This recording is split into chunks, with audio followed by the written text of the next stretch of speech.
great pleasure to welcome this afternoon as our next speaker, Dr. Jonathan Willis. Dr. Willis is a lecturer in the Department of History at the University of Birmingham, and his most recent work has been a study of the adoption at the time of the Reformation of the biblical text of the Ten Commandments as a text for moral instruction and religious education in general, as well as for theological speculation. But most apposite to his talk today has been his doctoral research and the book which developed from it, Church Music and Protestantism in Post-Reformation England. So we look forward very keenly to his paper today on the topic given to you on the screen, Music in the Post-Reformation London Parish Church, a theme and variations. Yes, Willis. Literally inserted the word London moments before you came into the room, because the case studies I'm going to be talking about today are primarily sort of London focused. So sorry for that slight deviation. I hope it's not too much of a shock to anybody. Before I begin, can I just say how delighted I am to be here talking to you this afternoon, here in this very building where I studied for 8 years as an undergraduate, MA student, as a PhD student, where about 5 years ago, give or take a month or two, I passed my Viva on the 3rd floor. So it's a real pleasure to be back here. So thank you, Bayat, for the invitation. As Roger says, more recently I've been working on a project on the Reformation and the Decalogue, but I'm here today to talk to you about music and the post-Reformation parish church, particularly focused around London. Not so long ago this would appear to be a somewhat dubious proposition. Research by historians and musicologists into the parochial religious music in the century or so prior to the Reformation has gone a long way towards enhancing our understanding of the enormous richness of parish worship and ceremonial under the Rite of Sarum. But until fairly recently, in contrast with this huge volume of research on the earlier period, the post-Reformation parish musical scene has been less thoroughly explored. The prevailing picture is still, to a large extent, and to borrow Dermot McCulloch's phrase, one of Genevan austerity in the Elizabethan parish. The views of historians have been heavily influenced in this regard by an earlier generation of eminent musicologists. Watkins Shaw, for example, described a 200-year division between the people's music of the parish church and elaborate choral foundations of the cathedrals. Similarly, Nicholas Temperley suggested that the Anglican ideal prevailed in cathedrals, while the Puritan pattern of congregational metrical psalm singing was allowed to establish itself in parish churches. David Mattea labelled the 1560s as the period when London's organs were once again dismantled. In the past few years, Reformation historians and musicologists have become increasingly interested in exploring in more detail the landscape of post-Reformation musical practice. But this research has concentrated almost exclusively on the congregational practice of the unaccompanied unison singing of vernacular metrical psalms. This is for several reasons, I think. Firstly, the sense still strongly perseveres that after the accession of Elizabeth, traditional musical forms, in inverted commas, quickly became something of a busted flush, rejected on the grounds of a tainted association with the corrupt worship of the synagogue of Satan, the temple of Antichrist, in other words, with the late medieval Catholic Church. Furthermore, metrical psalms became so rapidly and so ubiquitously successful that they loudly invite and strongly deserve close historical study. But in this paper, I would like to echo arguments that I've made elsewhere, that the Elizabethan parish was a much more musically interesting place than some historical writing would have us believe. Many Elizabethan parish churches continue to participate in, and so also to help shape, a vibrant and diverse religio-musical culture, a culture which existed in tandem with the growth of Protestantism and not in spite of it. Arguments about the decline of traditional musical forms in parish churches of Elizabethan England have rested more or less on two foundations. Firstly, there is the notion that the reformed Elizabethan ecclesiastical establishment, and not to mention sort of more popular Puritan sentiments, were intrinsically hostile to organs, to choral singing, to the whole panoply of elaborate music which had formed such a central part of Roman worship, and in particular to the celebration of the Mass. I'll return to this bit later. Secondly, it's been suggested by Temperley and others that parish churches in the reign of Elizabeth simply could not afford to continue to lay out for expensive musical adornments to the liturgy in the face of rising levels of inflation, especially as these musical elements to worship had ceased to be integral parts of the celebration of the liturgy, have become at best optional and at worst entirely superfluous. According to this hypothesis, therefore, the shift from Catholic splendour to Genevan austerity in the parish was therefore primarily a pragmatic one, which was merely facilitated by the downgrading of musical magnificence in Reformed theology and ideology, but which was also made primarily on sort of practical economic grounds. While the Book of Common Prayer was effectively silent on the subject, Elizabeth's injunctions of 1559 did attempt to protect music through ensuring the continuance of ecclesiastical livings dedicated to singing men and choristers. But while this proved generally effective in the case of cathedral and collegiate churches where there were these kinds of formal arrangements, statutory arrangements, most parishes arranged for musical provision on a less formally instituted basis. And singers could come and go, as we've been hearing, I think, already today, with remarkable rapidity. Contemporary comment on the standard of parochial music making is relatively hard to come by, but the anonymous author of an early Jacobean treatise entitled The Praise of Music blamed both Puritan prebendaries and inadequate financing for a decline in the moral and musical standards of cathedral singing men.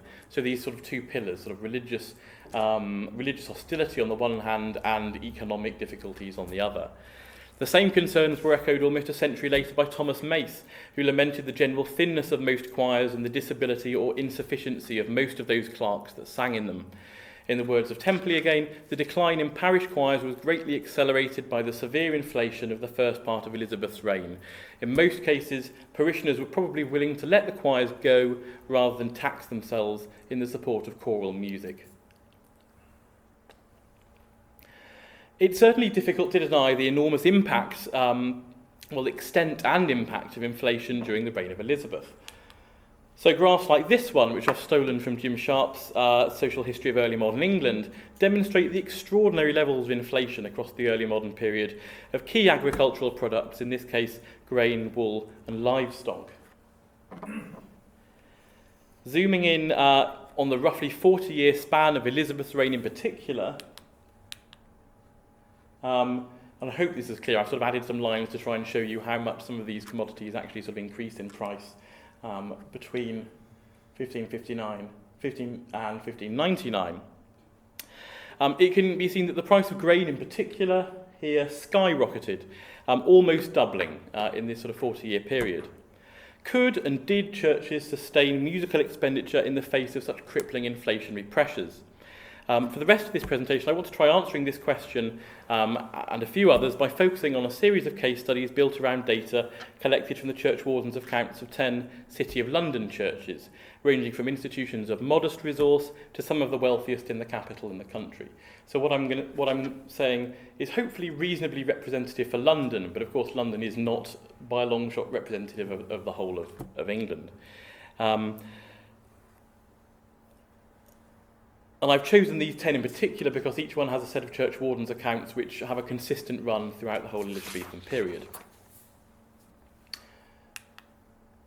So this graph shows summa annual musical expenditures in pounds for the 10 churches in the sample. I've just sort of gone through and totted them up by year. Figures calculated simply by adding the value of all the expenditures relating to music made by each church in a given year and then plotting them against one another. So I've given you the full names of all the churches at the top and then just the sort of initials down the side. It's a very busy graph. I mean, I don't expect you to pick out every particular detail, but I hope you sort of get the overall impression. The churches, I won't read out the names, it's there at the top. The pale blue line, you sort of see here, is the average expenditure.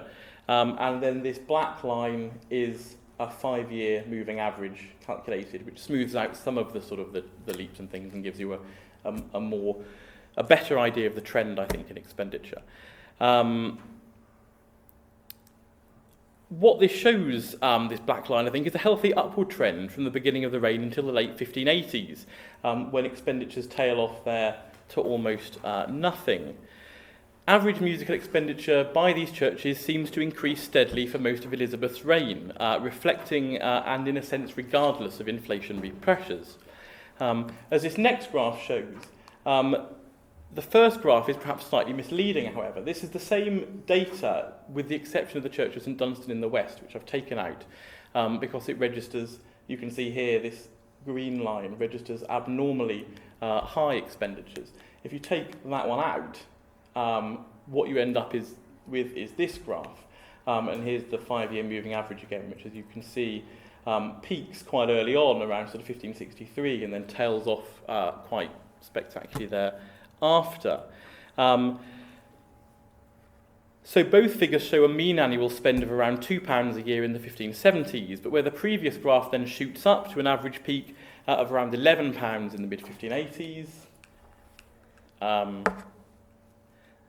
The adjusted graph shows a marked decline in musical expenditure from 1570, dwindling to almost nothing by the 1590s. So is this drop in musical expenditure a result of inflationary pressures and dwindling church receipts?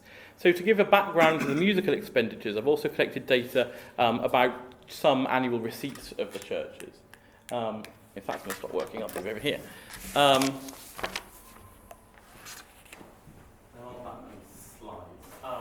So as this graph shows, average parochial receipts for the 10 churches in the sample also more than double over the reign of Elizabeth. From around £40 in 1959 to almost £80 in 1603. Again, if you follow the black average, you can see that income is doubling, increasing by roughly the same rate as expenditure. Wealthy churches like St Stephen Walbrook remained wealthy, and poorer churches like All Hallows Staining and St Margaret Pattens remained of more modest income and means. City of London churches then at least were pretty well placed to cope with the inflationary pressures of the reign of Elizabeth. Prices may have doubled over the period, but incomes more or less kept pace. Decisions about parochial musical provision, therefore, I'd like to suggest, are not reducible to simple economic factors. Quantitative data about parish finances is interesting, I think, as far as it goes, but graphs like this can only tell us so much. And so now I want to move on to a more qualitative discussion of the 10 sets of church wardens' accounts that make up my sample. So this brings us back to this sort of first persistent argument about the decline of music in the Elizabethan church. The decisions about church music were made not on the basis of invisible economic forces, but they reflected strongly held religious beliefs.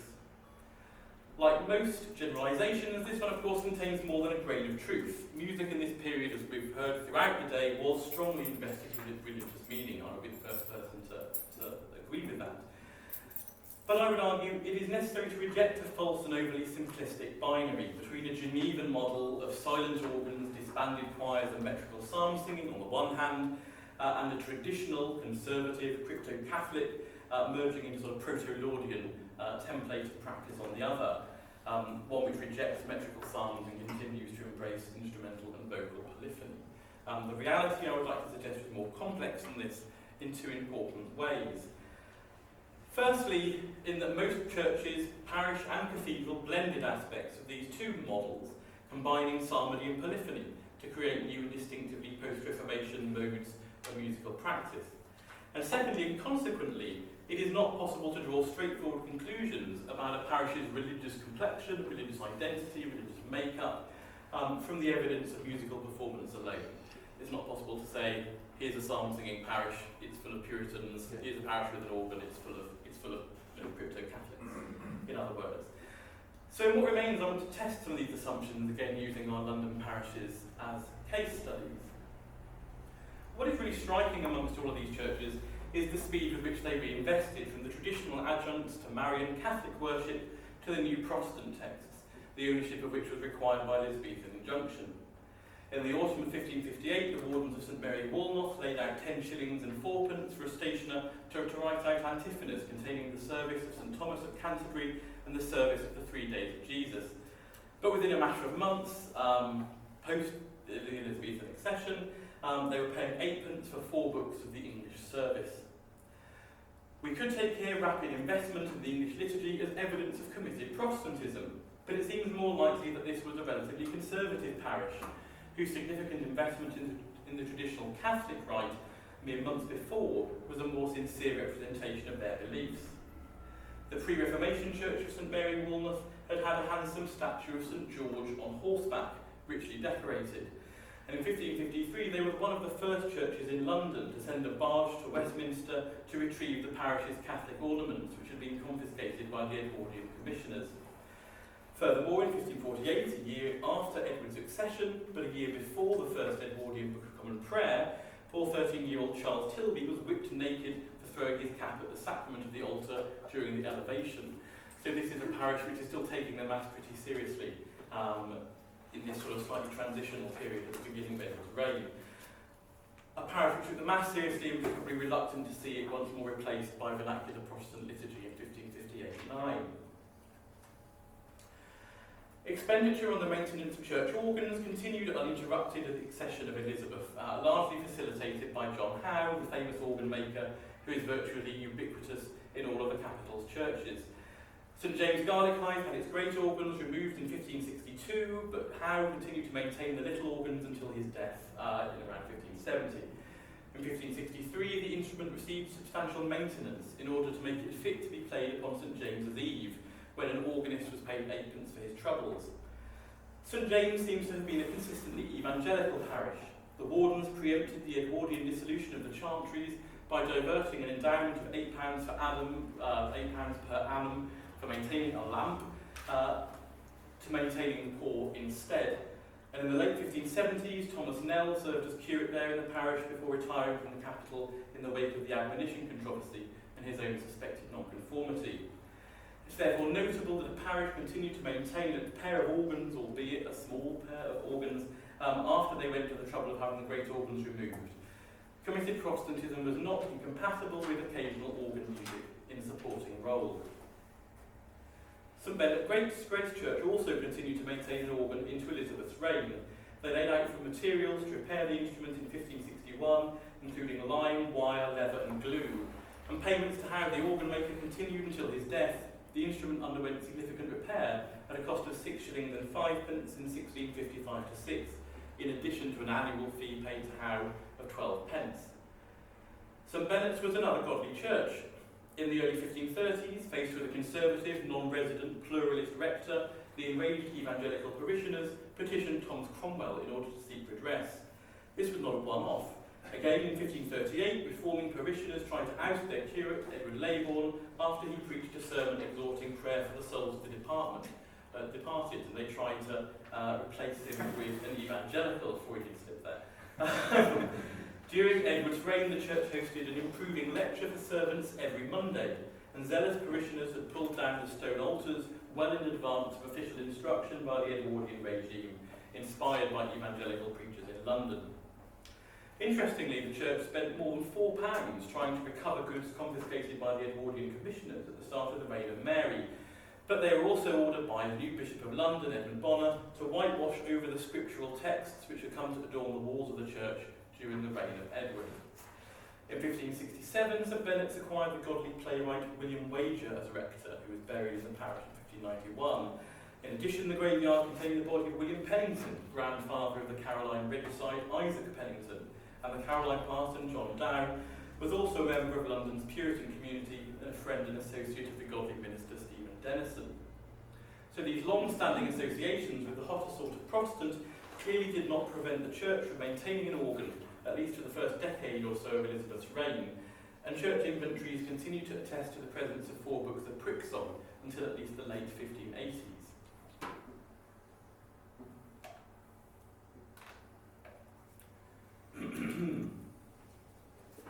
The Church of St Dunstan in the West also paid John Howe, the organ maker, a regular fee, and frequently laid out for additional repairs at varying amounts.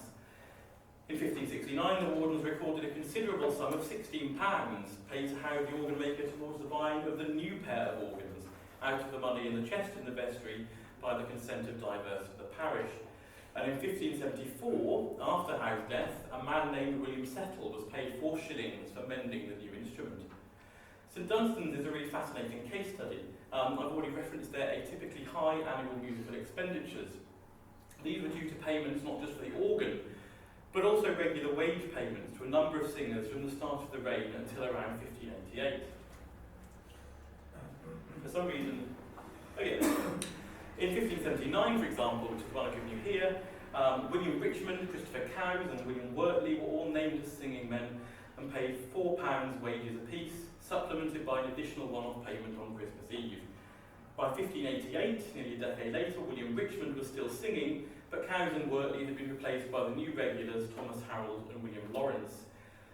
Research into the late medieval period has shown that singers' wages were often administered not by church wardens, but by the masters of the parish and paid for out of a separate fund. St Dunstan's is therefore, certainly in the churches I've looked at, you can't be fairly unique, I'm going to say it anyway, fairly unique example of giving you sort of detailed insight into the sort of modest parochial choirs that may have been maintained by more churches during the Elizabethan period. There's all this evidence at St Dunstan in the west, the organs, the choirs. Does it add up to a picture of a conservatively minded church managing to preserve a pseudo-Catholic liturgy in the heart of Protestant London? I don't think so. The medieval church contained windows which depicted that most controversial martyr St Thomas Becket, and the Fraternity of Our Lady Guild and St Dunstan in the west did receive regular royal payments of £2 all the way through to the 1540s. However, no less an evangelical figure than William Tyndale preached at St Dunstan's before his continental exile, and the congregation to which he preached also included the influential evangelical sustainer Humphrey Monmouth. A number of suspected Anabaptists were identified in the parish in 1532, and their examinations revealed clear evangelical beliefs and the possession of a number of evangelical books, along with the expression of some more unorthodox sentiments. Robert Barnes also preached novelties there in 1535. St Dunstan's restored its altar in September 1553, very early, but two of its parishioners were sent to the flames at Smithfield for denial of the Mass during the Marian Catholic Restoration. The cook, George Tankerfield, in 1555, and Robert Southam in June 1558, one of the latest executions. In 1600, in contrast, one of the parishioners of the church was convicted of recusancy. So over the course of the century, the picture for this parish is clearly mixed, but perhaps that is the point. Alongside their organs and choir, the wardens also recorded payments for ballads to sing against the rebels in 1569-70, for psalters, for singing men from St Paul's, for new books for the choir, for psalm books in metre, and of course for bells. Here was a congregation which had gone from a fraternity dedicated to the Blessed Virgin to a radical evangelical conventicle, and from Marian martyrs to Elizabethan recusants. To what extent any of these extremes may have been representative of the parish as a whole is impossible to tell. This was clearly not a religiously uniform body of people. And yet the record suggests that they were able to develop and sustain a post-Reformation musical culture which had space for metrical psalmody, organ music, and both choral and congregational singing. The wardens of the Church of St Margaret Moses fell into a regular pattern of payments concerning their organ, a standard fee supplemented by sporadic payments for rope and cord and for fixing the instrument when required. St Margaret's also presents reasonably strong evidence as a committed evangelical church. The rector in 1554, married former friar John Law, was made to stand as a penitent at Paul's Cross in a white sheet and bearing candles, while John Hartsfield preached a sermon. And in 1555, the new rector, John Rogers, was burned at Smithfield for denying the Mass. The Caroline parson of St Margaret Moses was Richard Culverwell, a member of the godly Culverwell dynasty, who acted as a congregator for the Puritan minister Stephen Denison in 1635. Again, consistent, committed pure Protestantism did not result in a dismantling of the organs in 1558. London's organs were healthy and full of vitality, at least until Howe's death in March 1571, and in some cases for a long while beyond. David Mateer has suggested that Howe was pensioned off in the last years of his life, and that the payments for organ maintenance listed in church wardens' accounts signify little more than charity for an old man whose services and expertise were no longer required. But supernumerary expenditures for specific materials to repair specific instruments above and beyond his regular fee seem to suggest otherwise, and especially where you have money going to other people for repairing the instruments in the 1570s. Other parishes did sell their organs. St Michael of Quern is one example, who sold their organs eventually but not immediately. It wasn't until 1572 that a man named Robert Peacock bought the instrument for 46 shillings and eightpence, after almost a decade and a half of Elizabethan maintenance and use. During the 1520s and 1530s, St Michael of Quern had been a hotbed of Lollard activity, but organs clearly continued to play a role in parochial worship well into the 1570s. James Whiteridge, the conduct and organ player, receives an annual wage of £4 from the wardens of the Conservative St Mary Woolnoth. But what were organs used for? It's difficult to say. I'll leave the speculation then, I think, on that. Polyphonic music seems to have remained a feature of parochial worship after the accession of Elizabeth. While it's rare to find regular wages for singers in Edwardian church wardens' accounts, this is the exception that I've found. They do occasionally appear, and supplementary evidence can reveal evidence of modest parochial choirs. St James Whiteridge, the organ player at St Mary Woolnoth, was named for a relatively short spell, from 1564 to 1569, but the wardens laid out annually for a potation for the parson, church wardens and choir from 1562 until 1585, after which the celebration continued, but without further reference to the choir. Even so, in 1587, a sum of 3 shillings was paid for washing of seven surplices, perhaps suggesting the continued presence of a group of singers. The possibility that a significant proportion of churches maintained a small parish choir is all the more likely, I think, in the precedent at St Dunstan in the west and the oblique references in the accounts of St Mary Woolnoth.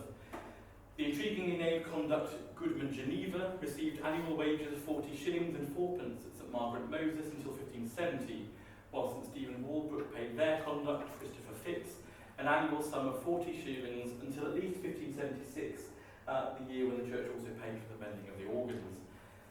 St Stephen Walbrook was the parish church of the organ maker John Howe.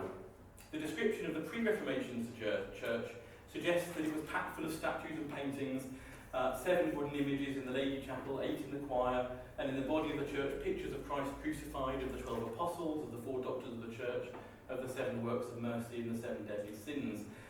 The parish of Walbrook also contained Bucklersbury, home to the family of St Thomas More. However, by 1548, the church had acquired the evangelical author Thomas Beacon as rector, and he clearly had an impact on the congregation.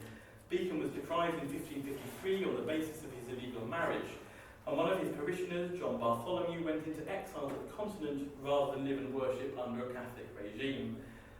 Other parishioners at St Stephen Walbrook lacked the means or the motivation to make that most extreme step, but we have evidence that members of the congregation did use either to hand down their heads at the sacring time of the Mass, or else to sit in such a place of the church that they cannot see the sacrament.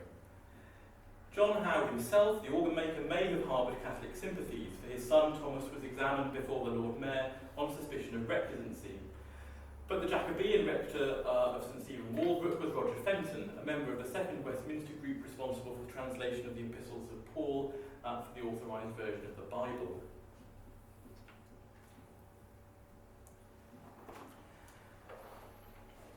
There is then concrete evidence for singers in all 10 churches in the sample, and that's not deliberate, it just sort of fell out that way. For all during the 1560s, for most during the 1570s, and for a few during the 1580s, with this distinct probability that the provision which appears in the church warden's accounts is actually just the tip of the iceberg. The question therefore presents itself, what were these individuals and these modest parochial choirs actually singing? Certainly they were singing vernacular prose psalms. An All Hallows staining, a single English psalter, was purchased in 1559, probably for the minister or the clerk, but in 1560 4 more psalters were purchased, one bound with a copy of the Book of Common Prayer. There's no record of singers at All Hallows during the reign of Elizabeth per se, but in 1560 the wardens laid out 3 shillings and 4pence for 2 books pricked to sing on at all services. The following year, another 3 shillings and 4pence was spent on 2 psalm books of Geneva Town of the greatest volume. These may have been just for the use of the minister and the clerk, but by 1563, the wardens of another church, St Bennet Grace Church, could record in their inventory 4 song books with notes to sing, 4 psalters, and 3 psalm books with notes to sing. Large volumes of musical texts suggest conservatively that at least that number of singers were present, and sort of touching on discussions we were having earlier, it may have been the case that more than one person was sort of standing and looking at a single volume. At St Dunstan in the west, payments were made during the 1560s for service books and song books, while at St James Garlick wardens purchased pricked songs to hang about the choir, Te Deum and other psalms in English metre, and 4 psalm books. An inventory of 1563 recorded that there were 4 little tables of wainscot with the articles of our faith and other songs hanging in the choir.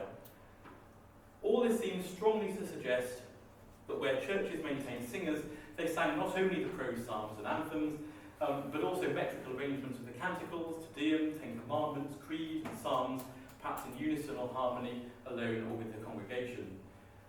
Traditional and reformed practices, thus in all likelihood, entered into a creative fusion, resulting in new and exciting hybrid forms. It's quite likely that the organs may have played a part as well. Again, that's anyone's guess. And this sort of mixed practice is true for even the seemingly most austere churches. A fascinating case, I think the last one I want to sort of explore in detail, is the Church of St Margaret Pattens. The Elizabethan church wardens accounts contain only 10 musical entries. So in 1558 to 9, they laid out for 3 psalters, 6 ballads of the Papal Paternoster and 10 Commandments, and 5 Geneva books. In 1559 to 60, this was supplemented with 4 more psalm books, a table for the psalms, a song of the Holy Ghost, 4 great psalm books for the choir, and 4 ballads. In 1563 to 4, tenpence was paid for mending and clasping 4 psalm books, and 1577 to 8, a further 10pence was laid out for 2 books and ballads for the Queen's Day. There is no mention of an organ, no explicit mention of any singers, but the purchase of these multiple musical texts and psalm books for the choir strongly suggests the presence of singers. There is no explicit mention of prick song, although it's possible that the Song of the Holy Ghost, the Vini Creator, and some of the other works acquired were perhaps arranged polyphonically, we just don't know. The overall impression of psalm-based austerity must therefore be modified in the face of the evidence for the probable existence of a choir. St Margaret Pattens had endured a brutal and complicated Reformation. The church was home to a great medieval rood, a destination of pilgrimage from far and wide. In 1527, one of the parishioners, Margaret Sale, bequeathed her funeral tapers to burn thereafter before the Great Rood. English Testaments bought in 1526 by a merchant resident in the parish, however, William Gibson, suggest that even here the Reformation was beginning to make significant inroads. Things came to a head in May 1538.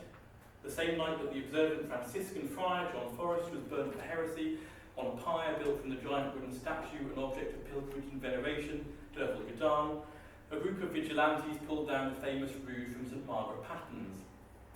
Only 10 of the 30 or more iconoclasts were brought before the authorities, but amongst them were a number of parishioners from the church, including 2 pewterers, a cutler, an ironmonger, a cordwainer, a basket maker, a constable even, and a painter. This was clearly a parish which had been riven by religious tensions, a site of worshipful pilgrimage and of violent iconoclasm. However, by the Elizabethan period, the congregation was presumably comfortable with a musical status quo, which adopted and adapted traditional and innovatory musical forms, bringing choral singing and vernacular psalmody together in a distinctively post-Reformation fusion.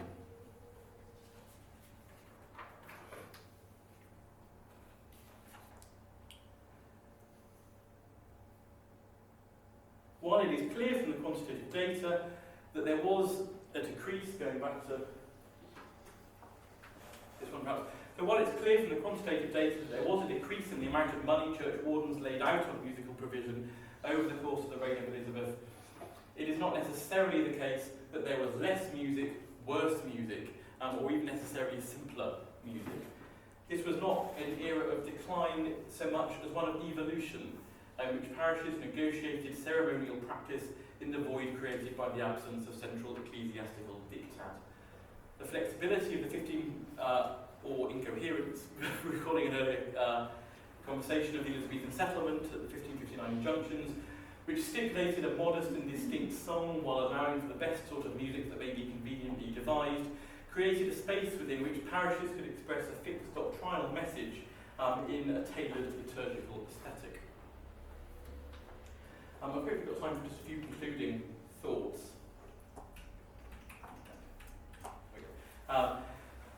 Firstly, the Genevan austerity of the Elizabethan parish has been somewhat overstated, at least in most of these London cases explored here.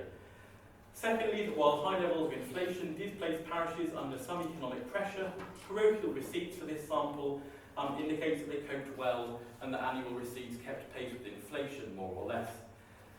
Thirdly, while parochial expenditures on music eventually began to dwindle away, supplementary evidence indicates that small parish choirs could continue to operate during the reign of Elizabeth, even if organs may have fared slightly less well, at least from the mid-1570s onwards. Fourthly, traditional and novel musical forms were not intrinsically hostile to one another, and indeed the ultimate success of the latter may have depended to a great extent on the vitality of the former. The Elizabethan settlement provided a space within which parishes could consensually or otherwise construct their own sonic religious topography, their own soundscape. Music was perhaps unique in allowing considerable flexibility in practice in the face of rigid doctrinal uniformity. This flexibility brought new problems of its own, of course. Negotiation was probably often a bitter and acrimonious process, dominated by powerful cliques or special interest groups and the subordination of subaltern minorities.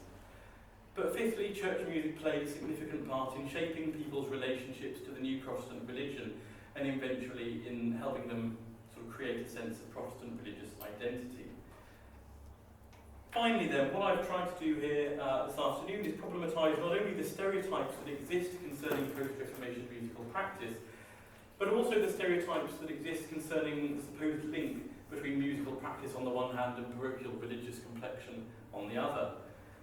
Taking the local context seriously problematises some of the grand narratives which I mentioned at the beginning of the paper.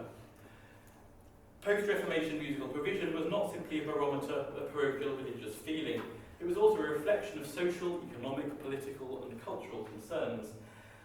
And insofar as the music of the parish church was in part conditioned by religious belief, the relationship between the two was far more complex than the quadrilateral of conservative, conformist, Puritan or proto-Laudian suggests. To understand what was going on in the country, it is vital to look at the level of the parish. But to truly understand what was going on in the parish, it is absolutely necessary to look beyond parochial institutions and to try to understand the religious, political, cultural and other pressures and influences affecting the community itself. Thank you.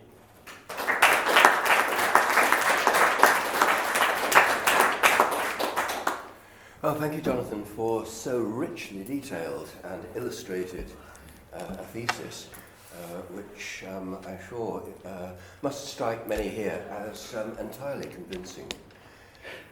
Not least because it corroborates that remark made by someone in the 1630s that it was about the 9th year of Elizabeth that church music began to fall off its cliff, which coincides remarkably closely with the date shown up so clearly by that graph there. And also your paper shows how valuable it is to have the rigour and the up-to-date information of the historian brought to bear upon the issues that musicologists think about. Musicologists who don't have the opportunity to keep bang up to date with that enormous tidal wave of scholarship that has beset us over the past few decades on the English Reformation. May I ask if there are questions?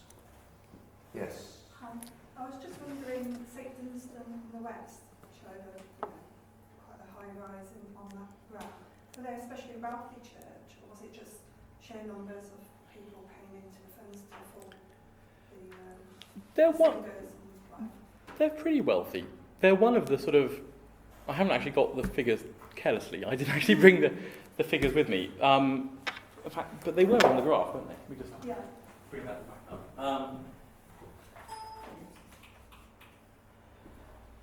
So yeah, you can see that green line that other than St Stephen Walbrook, which makes a fortune in property sort of around here, they're sort of top quarter. Yeah, definitely. So they are one of the wealthier parishes, definitely. Yeah. But it's unusual to have that expenditure of wages detail like that. Presumably other people, which sort of, I mean, there's this question, isn't there, of sort of professionalism and work. James Saunders' work on sort of cathedral singing men is showing that this is sort of a part-time thing, and Magnus touched this morning on how this issue of professionalism is sort of a tricky one to define. So while they were paying their singing men sort of £4 a year, perhaps other people were doing it for nothing, in other places, or were being just rewarded in cakes and ale like the bell ringers or that sort of thing. So it's really difficult to compare, just because the level of documentation is so much more thorough there. Bit. Just to play devil's advocate for a minute, if you look at your quantitative analysis, couldn't that have easily supported an old-fashioned, interpretation of what happens in music in the Elizabethan period, with a peak in, it starts at very early. The peak is very early if you take out this one parish, and then it does really fizzle out. I mean, you've done a marvelous job in finding, other evidence to say that this is not the whole story, but as far as sort of, church wardens go, this is remarkable in terms of, how the support collapses, as it were. There's definitely a huge change, but I would reject the use of the word collapses. I mean, I think, as I said, I think it's an evolution. And I think the modes of practice which become more prevalent are ones which don't require such a big financial injection to support. So certainly organs do become less popular. They're not immediately dismantled, but by the sort of 1570, 1575, a lot of them start to go downhill. There are only two churches. I mean, St Margaret's Westminster, which Juliet Merritt has written about, it's called the cradle of Laudianism. I mean, that's obviously an unusual example. And there's one other in London that I found that pays all the way through. Some of the Salisbury churches that John might mention, they maintain their organs. And there are other examples elsewhere in the country, but that's not the norm in the record, certainly, and you see expenditures sort of collapse as a result of that. But in terms of if wages aren't present, then we don't know necessarily what's going on there, and certainly the fact that they're continuing to buy music books, which then can sort of, that's one single fairly modest expenditure which can then support 10, 20, 30 years of practice. So I would argue that the graph doesn't necessarily reveal the whole picture of what's going on. I suppose that's...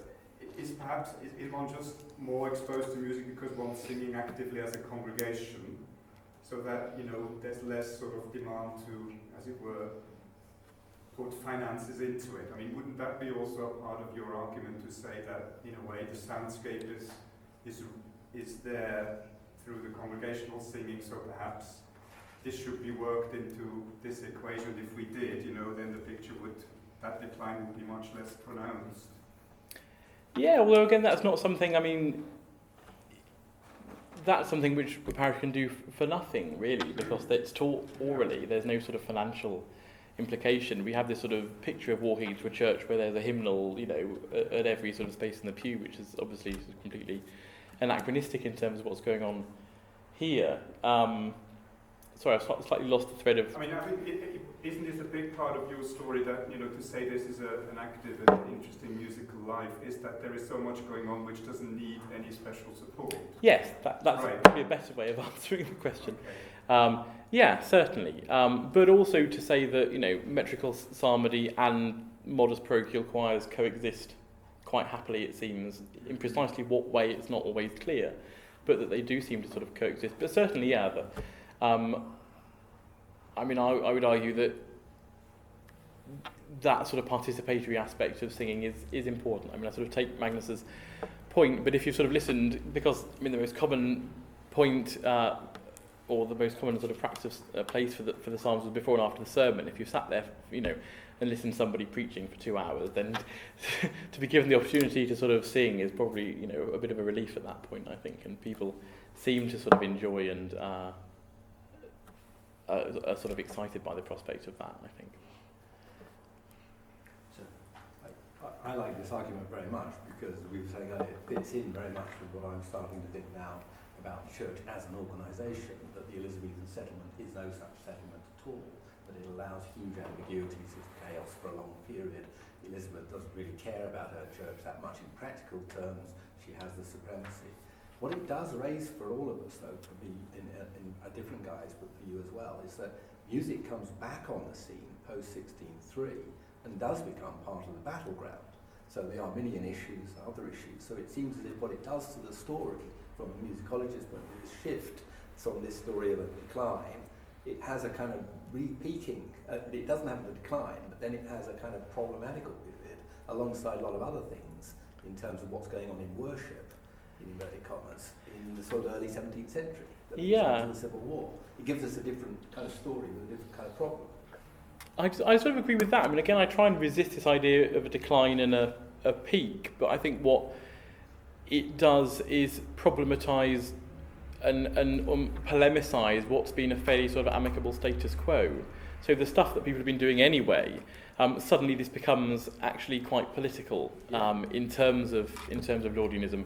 So rather than sort of reading into that sort of practice, you know, the parochial roots of Laudianism, say, I'd be tempted to see a practice which is sort of valid on its own, sort of muddling through Elizabethan terms, and isn't necessarily a statement about that. But I completely agree with that idea of the Elizabethan settlement in inverted commas. Perhaps we should start doing that. Yeah. I find it fascinating that practices which are still acceptable in the 1560s and still being supported then become problematic and unsupported a decade or two subsequent to that. And it makes the 1560s look either like a period in which the more stringent Protestant elements were gathering their forces for the next assault, a bit like the militant tendency in the Labour Party 30 years ago, or a period in which some of the equipment and the practices of the old religion were accustoming themselves and being deployed by the new. And here, this is a terrible speculation, but why still maintain organs when the very principle of organ playing before the Act of Uniformity had been as a substitute for the human voice, a principle which would have offended moderate evangelical opinion. And one does wonder whether some chanting priests, one can disagree about whether chanting priests routinely sang in choirs or not, but whether some chanting priests who are still in receipt of pensions at this time, and we know that quite a few of them drew pensions for several decades after 1558, whether they continue to sing in parish choirs, thus not necessitating the payment of salaries, because they were paid by the government anyway. And whether also some of the organs which have been maintained, the ones which haven't been taken away, note so often that second organs are taken away, not both organs. The organ that was left would maybe provided some sort of accompanimental backing. This is the big change with the organ, that it becomes an accompanimental instrument. As far as we know, we don't know for sure, but it becomes an accompanimental instrument in Elizabeth's reign for the first time. And one wonders whether the organ is used for that 15-year stretch early in Elizabeth's reign. And once the things like the repertory of metrical psalms, which are sung before or after the sermon, with choral backing in some churches, we know they have artwork sets, and maybe with some backing from the organ. Once that practice was embedded and people knew these things by heart, that sort of infrastructure had at last become unnecessary and was pensioned off. That's a total speculation, but I think it would fit with a very complex, correctly complex picture which you paint. It's contingency and negotiation. I mean, I'm so grateful to you for saying that as a musicologist, because it's the conjecture that as a historian I was reluctant to sort of say in case you all booed me off. But no, I think that's precisely what's happening. It seems to me the logical thing is that these things are being used in a supporting role to help inculcate, the texts and tunes of the psalms, and they're being used like that. And then you're right, it simply becomes redundant. And also there is perhaps, I hadn't really thought of it in these terms, but there is perhaps a generational sort of issue as well, that if the clerk is also the organ player, and as that previous generation dies out, there's nobody really there with the inclination or the expertise to continue, and so they're sort of gradually discontinued. That would explain why you suddenly get payments to paid singers that come from the middle of nowhere. I can see why that would be problematic, because you go back 100 years to the 15th century and you would expect church wardens' accounts to have huge degrees of intermittency in them. So the organ isn't paid for. There are no organ repairs for 30 years. Well, it simply doesn't matter because it's 1470 and there's no Reformation yet. So you wouldn't even think about iconoclasm certainly in England at that stage. Thank you. That's really useful. Further questions? I had a question about you talked about ballads against the rebels being sung in St Dunstan. I assume you mean anti-Catholic ballads against. So I just wondered if you knew what specific ones that they mentioned which. How you knew they were ballads against the rebels? Does it actually just say ballads against the rebels? It does literally say, yeah. I What think are they said? either against the rebels or against the traitors or something like that. I think that, but you know, there's this sort of big crop of them that come out in 1569, 70. So, but unfortunately, no, they're frustratingly vague. Okay. Well, thank you very much for a most illuminating and informative session. Almost to the day a year ago, I was giving a paper on exactly the same title, except with the word pre-Reformation rather than post-Reformation in London churches. And it's good to know that so rich a tradition that had existed did have a very respectable afterlife. So can we thank Jonathan again?